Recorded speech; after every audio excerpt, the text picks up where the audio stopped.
করে আসা যায় কিনা।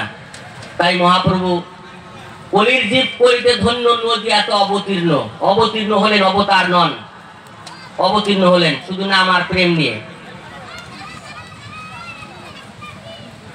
এই নাম যখন বিলাতে লাগলেন নদিয়া নবদ্বীপের পথে, সেই অপরূপ সুর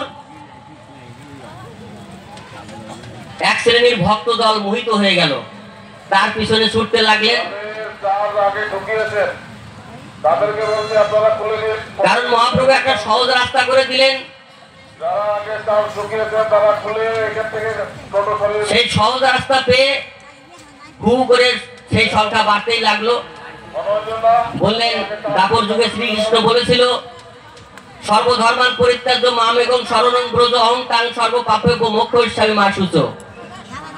অর্থাৎ যত রকম পূজা পার্বণ, যাগযজ্ঞ, শান্তি সচন, আচার অনুষ্ঠান সবকিছু পরিত্যাগ করে শুধু আমার শরণাপন্ন হও, আমার ভজনা করো।